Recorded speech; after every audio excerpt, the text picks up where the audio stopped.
जय कर्मा गोसाई। गुरु भाई बहना, मैं कर्मा गोसाई की कथा सुनाने जा रही हूँ। जो कर्मा करते हैं भाई के लिए बहन। कर्मा व्रत जो है भादो मास 81 के दिन उपवास रही जाती है।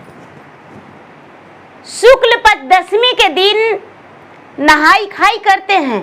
जो भी श्रद्धालु अपने भाई के लंबे आयु के लिए, सुख शांति के लिए कर्मा व्रत करते हैं। दशमी के दिन प्रेम पूर्वक घर में पूरे साफ सफाई करके तामसी भोजन रसोई घर से हटा के और शुद्ध भोजन बना के नहाई खाई करते हैं।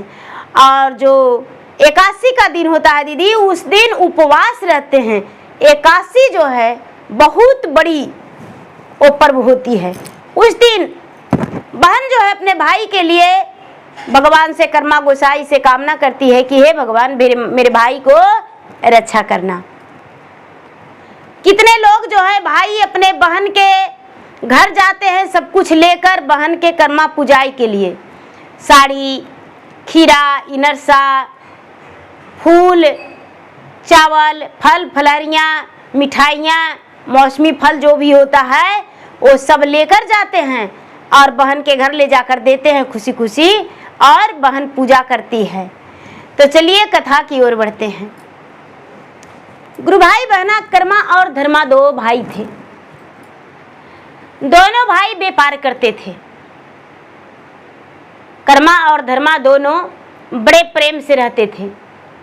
दोनों में घनी मित्रता था। जिस तरह भाई का होना चाहिए उसी तरह कर्मा और धर्मा दोनों रहते थे। धर्मा की पत्नी थोड़ी सी अजीब व्यवहार की थी। धीरे धीरे समय व्यतीत हो रहा था। कर्मा जो था, कर्मा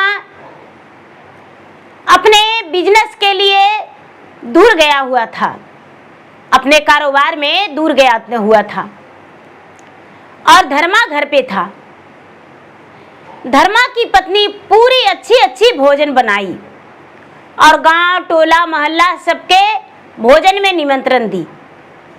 सबको अपने घर बुलावा दी कि मेरे घर आज भोजन करने आइएगा। और धर्मा के घर सब लोग भोजन करने गए, लेकिन कर्मा की पत्नी अकेली थी। कर्मा की पत्नी को नहीं पूछे। कर्मा को पत्नी को बड़ा दुख लगा। हे भगवान, आज मेरे पति कारोबार से थोड़ा दूर चले गए हैं। मेरा जेठ जेठानी मुझे नहीं पूछा। अब क्या करें? मेरे परिवार ने मुझे खाने पर नहीं बुलाया। कोई बात नहीं, मेरे पति भी आएंगे तो मैं भी सुंदर भोजन बना के और खाऊंगी। दीदी, जब कर्मा आए कारोबार से आए तो उनकी पत्नी बोली, हे स्वामीनाथ, आपको ना रहने पर, आपको गैर हाजिरी में आपके जो भाई हैं वो बड़े सुंदर भोजन बनाए और भाभी अड़ोस पड़ोस में सबको बुलावा दिए, लेकिन मुझे बुलावा नहीं दिए। हम उनके घर पे भोजन के लिए नहीं गए। बड़ा खुशबूदार भोजन था। कर्मा तनिक भी देर नहीं किया और बोला, हे सुंदरी, चिंता क्यों करती हो? आज तो उपवास का दिन है। आज तूने तो उपवास रखी है। कर्मा की पत्नी बोली, हाँ मैं उपवास रखी हूँ। तो जब उपवास तूने रखी है तो आज सुबह जब सवेरा होगा, आज तो शाम हो चुका है, जाओ विधि विधान से अच्छे से कर्मा गोसाई को पूजा करना। अपने आत्मा साफ करके शुद्धि मन से और पूजा करना। जाओ, मैं तुम्हारे लिए सारा बंदोबस्त कर दिया हूँ। झार, काशी, बेलौंधन और फूल, मौसमी फल, मिठाइयाँ तुम्हारे लिए सब मैं ला दिया हूँ, जहाँ तक के कि नई नई साड़ियाँ भी ला दिया हूँ। कर्मा की पत्नी बड़ा खुश हो गई और प्रेम पूर्वक अपने पूजा का थाल सजाई। लेकिन जब पूजा करने गई तो उसका ध्यान भोजन पे था। जल्दी से मेरा रात्रि कट जाए, सुबह होने से पहले अच्छी अच्छी भोजन बनाऊंगी और भोजन बना के सुबह सुबह भोजन कर लेंगे। मैं भी 56 प्रकार के भोजन बनाऊंगी और खूब खाऊंगा। खूब मन ही मन उसका मन में यही चल रहा था। कर्मा गोसाई को मन में लगा, आह पूजा करने आई है, लेकिन इसका मन में तो भा रहा है कि मैं भोजन बना के और भोजन करूंगा। कोई बात नहीं, इसके घर अवश्य जाएंगे इसकी भोजन का खुशबू लेने। कर्मा गोसाई मन में विचार किए। पूजा पाठ करके सभी लोग अपने घर आ गए। पूरी रात कर्मा की पत्नी नहीं सोई। सुबह होने से पहले, पक्षी को जागने से पहले 2 बजे वो जाग गई और जाग के घर में बिना झाड़ू लगाए भोजन बनाने लगी। भोजन का खुशबू बहुत सुंदर था। सुबह होने वाला था। सूरज की किरण लाली नहीं हुआ था। चिड़िया चहचहा रहे थे और वो क्या करती है, भोजन बना के तैयार कर ली। जब माड़ पसाई, कर्मा गोसाई पूरे नगर में घूम रहे थे। पूरे नगर में घर घर की खुशबू ले रहे थे। इधर उधर ताक झाक कर रहे थे, कौन कैसा भोजन बनाया है। चलो जरा देखते हैं कौन मेरा आज व्रत किया है। कर्मा गोसाई चारों तरफ घूम रहे थे।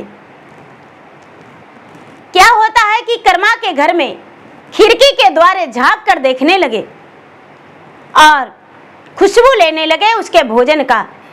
कर्मा की पत्नी उसी वक्त भोजन बना के जब चावल बनाती है, तो जब तपेला में हम लोग चावल बनाते हैं तो उसमें से माड़ निकलता है, कुकर में बनाते हैं तो नहीं निकलता है। तो माड़ पसा के और खिड़की के द्वारे फेंक दी। कर्मा गोसाई का पूरा बदन जल गया।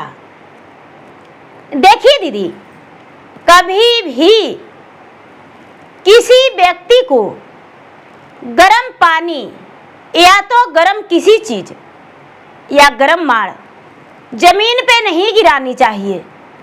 कौन जीव जंतु किस तरह से हैं उसको प्राण छटपटा के चला जाएगा और वो मुझे बदबुआ देगा और उसका बदबुआ मुझे लग जाएगा। इसीलिए कभी भी गर्म चीज पृथ्वी पे नहीं गिराना चाहिए। कर्मा गोसाई पे माड़ गिर गया, पूरा बदन जल गया। अब तो कर्मा गोसाई त्राही त्राही हो गए। उनका बदन में फोड़े हो गया। जलन के मारे एकदम व्याकुल हो गए कर्मा गोसाई। उन्हें पूरा दर्द से एकदम पीड़ित हो गया बदन। उनका बदन में एकदम अग्नि ज्वाला मार रहा था। बड़े बड़े फोड़ा हो गया। कर्मा गोसाई को जलन से रहा नहीं गया और कर्मा गोसाई वहां से चल दिए। चलते चलते चलते चलते चलते चलते सरोवर में जाके बहता हुआ पानी में, गंगा में जल समाधि ले लिए। जल समाधि लेकर अपना शरीर को ठंडक पहुंचा दिए। लेकिन फिर भी जलस के मारे कर्मा गोसाई का बदन ठंडा नहीं पड़ रहा था।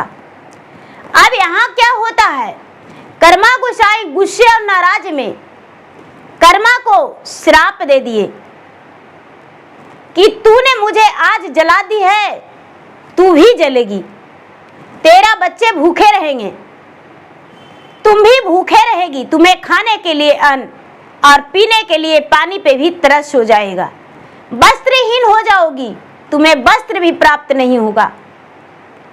गुस्से में नाराज होकर कर्मा गोसाई श्राप दे दिए और वो श्राप कर्मा के और कर्मा के पत्नी के लग गया। अब क्या होता है दीदी, धीरे धीरे कर्मा के घर में गरीबी आने लगा। इतना गरीबी हो गया, इतना गरीबी हो गया कि कर्मा का सारा जायदाद बिक गया। अब सिर्फ रहने के लिए उसका एक मड़ई था, जो घर था वो भी गिरवी धरा गया। झोपड़ा झोपड़ी लगा के वो घर में रहने लगा। ना तो खाने के लिए अन्न था, ना पीने के लिए पानी, और ना तो पहनने के लिए सही से वस्त्र था। बच्चे भूखे तड़पने लगे। कर्मा की पत्नी बार बार मन में सोचती है, भगवान आखिर मैं क्या किया जो इतनी बड़ा सजा मुझे मिला। ओ मन में क्रोधित हो रही थी, आखिर मेरे साथ इतना बड़ा क्यों खेला किया गया। अब दीदी धीरे धीरे धीरे धीरे एकदम कर्मा व्याकुल हो गया। कर्मा को लगने लगा कि अब मेरा प्राण नहीं बचेगा। आखिर बच भी कैसे सकता है, भूखे प्यासे कैसे रहेंगे। मुझे हर बीमारी तो छोड़ नहीं रहा है। मेरे घर में लक्ष्मी माता का तो लगता है कि बास ही नहीं है। कर्मा बड़े चिंतित रहने लगे। एक दिन अपने भाई को कहते हैं कि भाई क्या मैं तुम्हारे खेतों में काम करूं। कर्मा बोला भैया, धर्मा बोला भैया ऐसा कैसा हो सकता है। तुम्हारे खाने के लिए अन्न और पहनने के लिए वस्त्र हम देंगे, लेकिन तुम मेरे घर में काम नहीं करोगे। कर्मा बोला धर्मा से, हे भाई हम तुम्हारे घर काम करके मेहनत करके रोटी कमा के खाएंगे, ऐसे नहीं। हमें अपने घर में तुम काम करने दो, और करेंगे भी तो कोई और के नहीं, तुम्हारा ही। यदि तुम्हारे घर काम करेंगे तो कोई भी कुछ नहीं कहेगा। यदि दूसरे के घर मेहनत मजदूरी करेंगे तो लोग ताने देगा। अरे धर्मा का भाई कर्मा कमिया के बराबर कमियौटी करता है, उसकी पत्नी गोबर गोईठा करती है, इसलिए तू अपने घर में मुझे काम दे दो। धर्मा बोला ठीक है भाई, मेरे घर काम करने के लिए आ जाना। अब कर्मा और कर्मा की पत्नी दोनों धर्मा के खेत में काम करने मन और लगन से चले गए। जब मन और लगन से चले गए, दोनों काम करने लगे। काम कर रहे थे सारे लोग के साथ। धर्मा क्या करते हैं कि अपने घर में कहते हैं कि मुझे खेत पे भोजन ले जाना है। धर्मा की पत्नी बोली रोटी सब्जी बन गया है, जाइए सभी मजदूर को खाना खिला दीजिए। रोटी तैयार करके सजा के लेकर धर्मा चले जाते हैं खेत पे, और सबको भोजन खाने से पहले कर्मा को बोले भाई खाना खा लो। कर्मा बोला अरे भाई, अरे ये तो मेरा घर है, हम पीछे खा लेंगे, सबको खाना खिला दो। यदि पहले हम खाएंगे तो अच्छा नहीं लगेगा। धर्मा समझदार था, वो थोड़ी सी बातों में समझ गया और सबको खाना खिलाने लगा। जितने मजदूर खेत में थे सारे लोग बैठ गए, रोटी रोटी कह के आवाज लगाने लगे। सारी रोटियां खत्म हो गया, एक भी रोटियां नहीं बचा कर्मा के लिए और कर्मा की पत्नी के लिए। कर्मा को विचार था कि जब 4 रोटी मिलेगा तो 2 रोटी अपने बच्चे को लिए लेकर चले जाएंगे और 2 ही रोटी हम खाएंगे।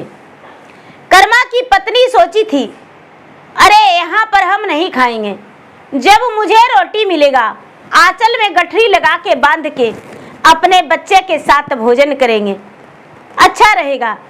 लेकिन उसके पत्नी के लिए और उसके लिए एक भी रोटी नहीं बचा।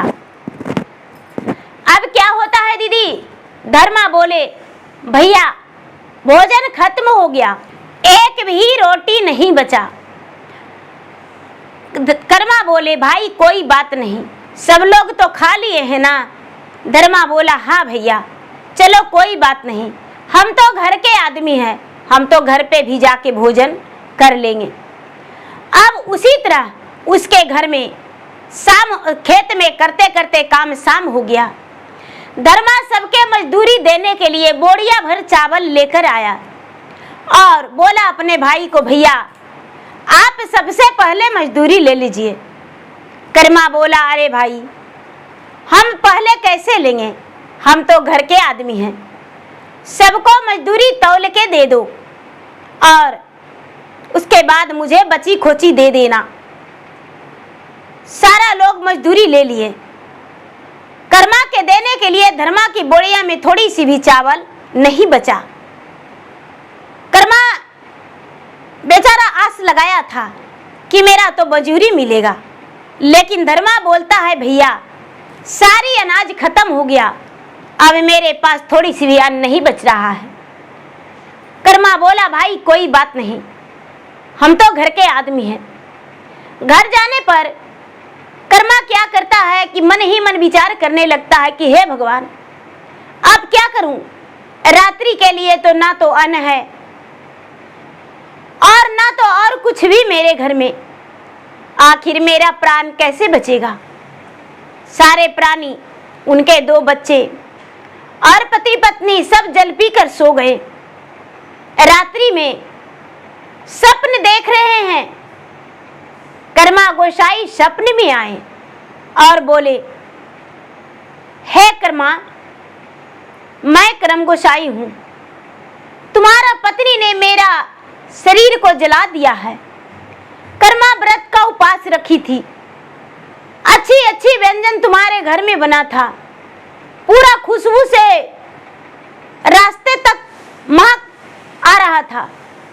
खुशबू की, तुम्हारा भोजन की खुशबू लेने के लिए हम तुम्हारे खिड़की के पास खड़े थे और तुम्हारी पत्नी अंदर से ना देखी ना सुनी और खिड़की से मार फेंक दिया। मेरा बदन पूरा जल गया, बदन में फोड़े हो गया है, मैं जल समाधि ले लिया हूँ और मेरा प्राण व्याकुल है। तुम कभी सुखी नहीं रहोगे जब तक मेरा बदन ठीक नहीं होगा, क्योंकि मैंने तुम्हें श्राप दे दिया हूं। अब कर्मा का आंखें खुल गया, उसके मन बेचैन हो गया और अपना पत्नी से कोई कहा सुनी नहीं किया। सुबह होने से पहले कर्मा का आंखें खुल गया। वो चंदन रगड़ रगड़ के लेप बनाए, उसमें घी डाले और चंदन का लेप बना के घर से बाहर होने लगे। कर्मा की पत्नी बोली, महाराज कहाँ जा रहे हैं स्वामीनाथ, मुझे बताइए, बच्चे भूखे हैं। कर्मा बड़े प्रेम से बोले, मैं कहीं भी नहीं जा रहा हूँ, थोड़ी देर में लौटकर आ जाऊंगा, चिंता मत करो। और लेप लेकर वो घर से निकल गए। चलते चलते चलते चलते चलते चलते चलते चलते रास्ते में एक बहुत बड़ा आम का वृक्ष मिला। आम का वृक्ष जो था वो हरा भरा था, उसका पत्ते डाल नवे हुए थे। आम का वृक्ष जब कर्मा को देखा, कर्मा ने जाकर थक कर उसे आम के वृक्ष के छांव में बैठ गया। कर्मा बोला, भाई, आम का वृक्ष बोला, भाई तू कौन हो, मेरा छांव में तो कोई बैठता नहीं। बोला कि भाई मैं तो राह के राहगीर हूँ, हारा थका, मेरा नाम कर्मा है। आम का वृक्ष बोला, तुम कहाँ जा रहे हो? बोला, भाई मेरा पत्नी जो है कर्मा गोसाई को अपमानित किया है, उसे मार से जला दी है और मैं उन्हीं के पास जा रहा हूँ। ऐसा बात सुनकर आम वृक्ष बोला, हे कर्मा, मेरे लिए पूछ कर आना, न जाने मैं क्या किया हूँ, कौन सा गलती के कारण मेरा डाल में फल तो लगता है, लेकिन मेरा फल को कोई खाता नहीं है, सारे फल में कीड़े लग जाता है। और नीचे डाल से गिर जाता है। न जाने आखिर ये सब क्यों हो जाता है। ये बात सुनकर कर्मा हावी भर दिया। अच्छा ठीक है। वहां से कर्मा उठा। चलते चलते चलते चलते चलते एक तालाब था, उसमें पानी लबालब था। पूरा सरोवर में पानी भरा हुआ था। जब उसके पास गया कर्मा पानी पीने, बोला तालाब भाई तू कौन हो और मेरा पानी पीने आए हो? मेरे तालाब में तो कोई भी हाथ पैर नहीं धोता है, पानी तुम कैसे पियोगे? कर्मा बोला मैं प्यासा हूं और मैं कर्मा हूं, क्या करूं? भूख और प्यास के मारे बर्दाश्त नहीं हो रहा है, इसीलिए मैं पानी पीने आया हूं। तालाब में से पानी बोला, भाई तालाब बोला, अरे तू कहां जा रहा है? कर्मा बोला मैं कर्मा गोसाई के पास से जा रहा हूं। मेरा पत्नी ने कर्मा गोसाई के साथ अपमानित किया है, उन्हें मार फेंक कर जला दिया है, वो जल समाधि ले लिए हैं। मैं उन्हीं के पास उनसे मिलने जा रहा हूं। जो इस बात को जब सरोवर सुना तो बोला कि भाई आखिर क्या कारण है जो मेरा जल कोई पीता नहीं है और स्नान भी नहीं करता है, पूछ कर आना। कर्मा हावी भर दिया और वहां से आगे बढ़ गया। आगे बढ़ते ही एक बुढ़िया थी। बुढ़िया के सर पे एक खटिया था और खटिया जो था वो उसके सर पे पड़ा हुआ था, 12 बरस हो गया था। वो बोली भाई कौन जा रहे हो? कर्मा बोला मैं कर्मा हूं। अरे बेटा कर्मा, मैं तुम्हारे बहुत दिनों से राह देख रहा था, कहाँ जा रहे हो? कर्मा बोला माता जी मैं तो कर्मा गोसाई के पास जा रहा हूँ। मेरा पत्नी ने कर्मा गोसाई को अपमानित किया है और उन्हें मार फेंक कर जला दिया है। कर्मा एकादशी के दिन मेरा पत्नी बहुत बड़ा गलती किया है, मैं उन्हीं को पास चंदन का लेप लगाने जा रहा हूँ। बुढ़िया बोली बेटा कर्मा गोसाई के पास जाना तो मेरे बारे में पूछता, मेरे सर पे 12 बरस से खटिया पड़ा है, आखिर क्या कारण है? कर्मा हावी भर दिया, आगे बढ़ा। एक किसान की पत्नी थी, वो बर्तन धोने के लिए बैठी हुई थी। वो बोली भाई कौन हो, इस रास्ते से जा रहे हो? बोला क्या बताऊं, मैं तो कर्मा हूं, मेरा नाम कर्मा है और मैं कर्मा गोसाई के पास जा रहा हूं।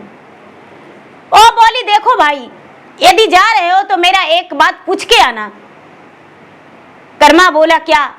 मैं बर्तन धो रही थी, मेरा हाथ में बर्तन सट जाता है, वो छूटता नहीं है, आखिर क्या कारण है? कर्मा हावी भरते हुए आगे कदम बढ़ा लिया। चलते चलते चलते चलते चलते चलते चलते चलते उसी नदी के पास पहुंच गया जहां कर्मा गोसाई जल समाधि लिए थे। जाके अरार पे पूरा आवाज लगाने लगा, कर्मा गोसाई कर्मा गोसाई कर्मा गोसाई बाहर आइए। लेकिन कर्मा गोसाई थोड़ी सी भी सिसकी नहीं मारे। अब पूरे तालाब में सरोवर में खोज रहा था लेकिन पता नहीं चल रहा था। अब कर्मा हार चुका था कि कर्मा गोसाई कहाँ अपना जल समाधि लिए हैं। तभी एक जगह पानी का बुलबुले मार रहा था और पानी घूम रहा था। इसे लगा कि उस जगह पे जाते हैं, चलो ज्यादा पानी होगा तो डूब जाएंगे, यही तो इतना होगा। और क्या करता है कर्मा, उस जगह पे पहुंच जाता है जहां पे कर्मा गोसाई सरोवर में जल समाधि लेकर बैठे हुए थे। 12 बरस हो चुका था। हाथ पकड़ लिया और कर्मा गोसाई को कहता है कि महाराज मुझे क्षमा कर दीजिए और किनारा पे चलिए। कर्मा गोसाई बोले नहीं, हम बाहर जाएंगे तो मेरा प्राण निकल जाएगा, तेरा पत्नी ने मुझे जला दिया है, मेरे बदन में देखो कितने बड़े बड़े फोड़ा है। कर्मा बोला, हे कर्मा गोसाई, मैं आपके लिए चंदन का लेप बना के लाया हूँ, पूरे बदन में लगा देंगे, आपका जख्म ठीक हो जाएगा। इस बात को सुनकर कर्मा गोसाई बाहर आ गए, किनारे पे बैठ गए और बैठकर ठंडी ठंडी हवा लेने लगे। कर्मा ने क्या किया, पूरे बदन में लेप लगा दिया और पूरा बदन में लेप लगा दिया तो कर्मा गोसाई को पूरा बदन का जख्म ठीक हो गया, आराम मिल गया। कर्मा बोलता है कर्मा गोसाई से, हे महाराज, मेरे साथ चलिए, मैं आपका अपमान किया हूँ, मेरा पत्नी ने बहुत बड़ा गलती किया है और आज के दिन फिर से कर्म एकादशी है, शुक्ल पक्ष एकादशी का दिन है भादों का, और आज सभी लोग इंतजार कर रहे हैं आपका, सभी पूजा करेंगे। जब तक आप नहीं जाएंगे पूजा किसी ने नहीं करेगा, क्योंकि 12 बरस से एक बूंद बारिश नहीं हुआ है, सभी जमीन में सुखाड़ पड़ा हुआ है, आप चलिए। कर्मा गोसाई जाने लगे, कर्मा हाथ पकड़ के चलने लगा। चलते चलते चलते चलते जो बर्तन धो रही थी वो मिली, बोली, कर्मा भाई आ गए? कर्मा बोला, हाँ। मेरे बारे में कर्म गोसाई से पूछा? कर्मा बोला, अरे मैं तो कर्मा गोसाई को लेकर आया हूं, दिखाई क्यों नहीं दे रहे हैं? कर्मा गोसाई बोले, हम उसी व्यक्ति को दिखाई देते हैं जो मेरा सच्चे और अच्छे भक्त हो। बोली कि तो मेरा बर्तन हाथ में क्यों सटा है?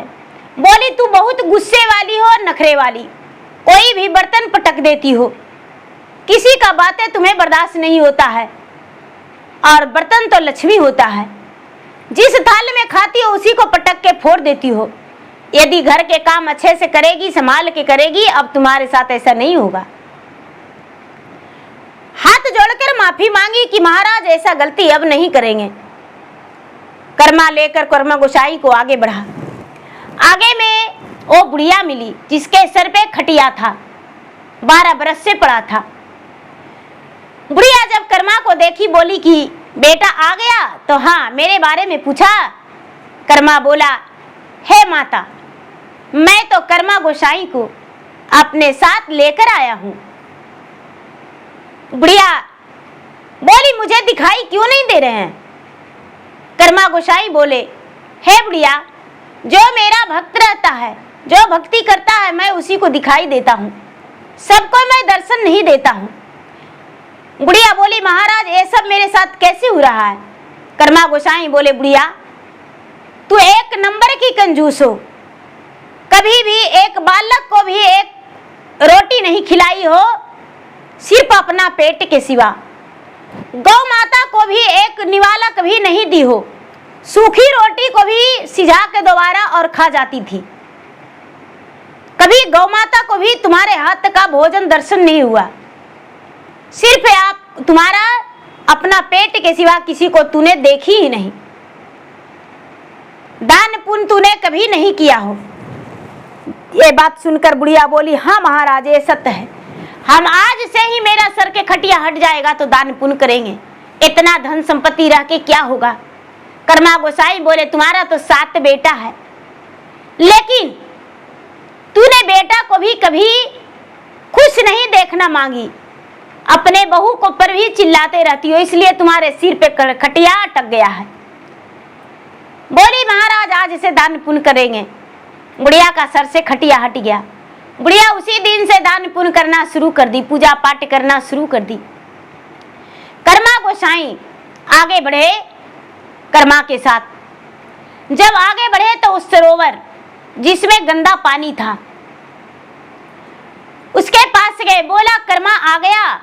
कर्मा बोला, हाँ मैं आ गया, क्या तूने मेरे बारे में पूछा? कर्मा बोला, मैं तो कर्मा गोसाई को साथ लेकर आया हूँ। सरोवर बोला, मुझे दिखाई नहीं दे रहे हैं। कर्मा गोसाई बोले, मैं तो उसी को दिखाई देता हूँ जो सच्चे हृदय से अपने दिल से मुझे पुकारता है, उसी को मैं दर्शन देता हूँ। सरोवर बोला, हे महाराज, मैं कौन सा गलती किया हूं जो मेरा जल गंदा रहता है? मेरा जल कोई पीता नहीं, स्नान नहीं करता, पैर हाथ भी नहीं धोता है। कर्मा गोसाई बोले, अरे तूने तो एक गैया के देखकर अपना जल सुखा देती हो कि गैया मेरा सरोवर में गंदा कर देगी, अब पानी पी लेगी। किसी को देखकर दूर चली जाती हो, इसीलिए तुम्हें गौ माता ने श्राप दिया है कि अभी पानी लबालब था और तुरंत सूख गया, इसीलिए तुम्हारा ये दशा हो गया है। जब तू सबको पानी पीने देगी, स्नान करने देगी, तब ही तुम्हारा जल पवित्र रहेगा। सरोवर से आवाज निकला, हे कर्मा गोसाई, आज तक तो मैं दूसरे से घृणा मान के आया, लेकिन आज से मैं आपको वचन देता हूँ, कोई भी पापी को पाप धोकर बहा देंगे धारा में। कोई भी मेरा जल में स्नान करेगा, मैं अपमान उसे नहीं करूँगा और स्नान करने दूंगा। मेरा ही जल पवित्र रहेगा संसार में। गंगा पवित्र के नाम से जाना जाएगा और गंगा का जल निर्मल होगा। बिना गंगा के जल का कोई चीज पवित्र नहीं होगा। जब तक गंगा जल उठा के लेकर नहीं जाएगा, पूजा भी सफल नहीं होगा और मेरा जल पवित्र रहेगा। कर्मा और कर्मा गोसाई दोनों आगे बढ़े, आम के वृक्ष के पास पहुंचे। जब आम के वृक्ष के पास पहुंचे, आम का वृक्ष बोला, कर्मा आ गया?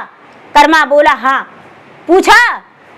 इस बात को सुन के कर्मा बोला, मैं तो कर्मा गोसाई को भी लेकर आया हूं, मेरे साथ हैं। आम का वृक्ष बोला, मुझे दिखाई नहीं देते हैं।